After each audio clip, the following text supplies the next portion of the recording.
Assalamualaikum warahmatullahi wabarakatuh. Salam sejahtera bagi kita semua. Shalom, Om Swastiastu, Namo Buddhaya, salam kebajikan. Yang saya hormati Ibu Riri Renggani selaku dosen pengampu mata kuliah Bahasa Indonesia. Perkenalkan, nama saya Najma Hawa Alivia dengan NIM akhir 241 dari kelas G, Program Studi S1 Pendidikan Tata Boga Angkatan 2023. Pada kesempatan kali ini, saya akan mempresentasikan proposal penelitian saya yang berjudul Pengaruh Metode Pengaringan Beku Terhadap Penyimpanan Makanan Nabati.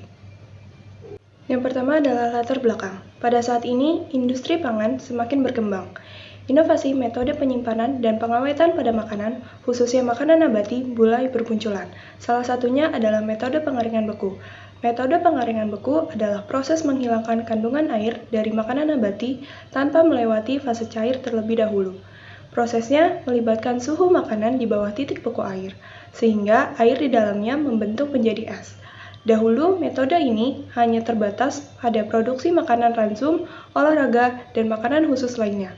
Namun, semakin berkembangnya industri pangan serta didukungnya kondisi kehidupan sejak pandemi COVID-19, permintaan konsumen terhadap makanan yang mudah disimpan dan stabil di rak semakin meningkat. Buah dan sayur kering beku, irisan atau potongan kini banyak digunakan dalam berbagai produk makanan seperti sereal, produk roti, teh beku, kopi, dan lain-lain.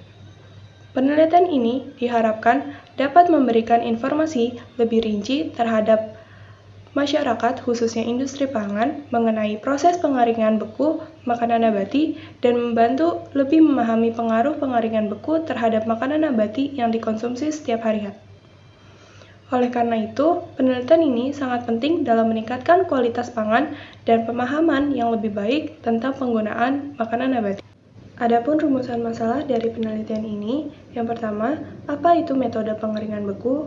2. Bagaimana proses metode pengeringan beku pada makanan nabati? 3. Bagaimana pengaruh metode pengeringan beku terhadap kualitas nutrisi makanan nabati? 4. Apa dampak metode pengeringan beku terhadap karakteristik organoleptik makanan nabati? 5. Bagaimana optimalisasi kondisi penyimpanan dapat mempengaruhi umur simpan makanan nabati yang telah melalui proses pengeringan beku. Adapun tujuan dari penelitian ini, yang pertama, untuk mengetahui apa itu metode pengeringan beku pada makanan nabati.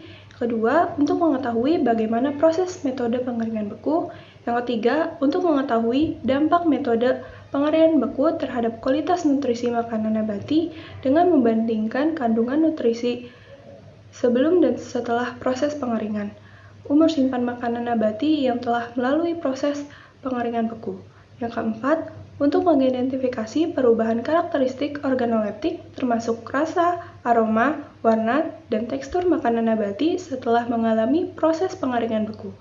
Yang kelima, untuk menentukan kondisi penyimpanan yang optimal seperti suhu dan kelembapan untuk memperpanjang umur simpan makanan nabati yang telah melalui proses pengeringan beku.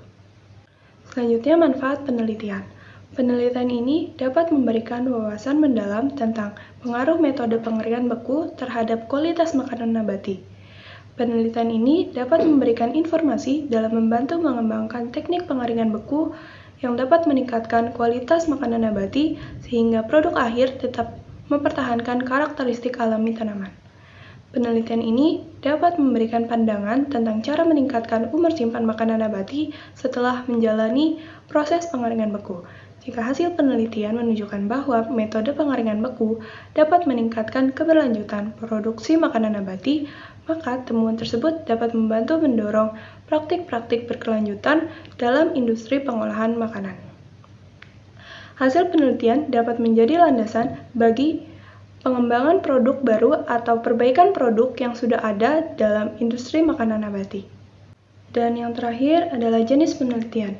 Secara umum, ada dua pendekatan yang digunakan dalam kegiatan penelitian ilmiah, yaitu pendekatan kuantitatif dan pendekatan kualitatif.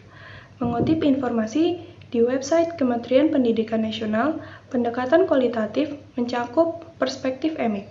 Perspektif emik merupakan salah satu bentuk pendekatan kualitatif yang menggunakan data berupa narasi, rincian cerita, representasi, dan hasil konstruksi dari responden atau informan. Data dapat diperoleh melalui teknik pengumpulan data berupa wawancara mendalam dan observasi.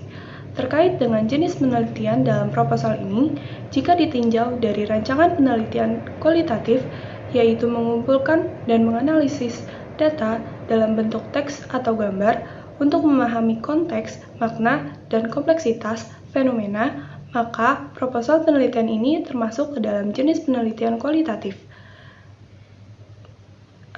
yaitu metode penelitian yang menggunakan data deskriptif berupa kata-kata tertulis atau lisan dari orang atau pelaku yang dapat diamati. Penelitian kualitatif ini dilakukan untuk mendeskripsikan dan menganalisa fenomena, peristiwa, dinamika sosial, sikap, keyakinan, dan persepsi individu atau kelompok. Oleh karena itu, proses penelitian dengan jenis penelitian kualitatif diawali dengan mengembangkan asumsi-asumsi dasar. Sekian presentasi dari saya, kurang lebihnya mohon maaf. Wassalamualaikum warahmatullahi wabarakatuh.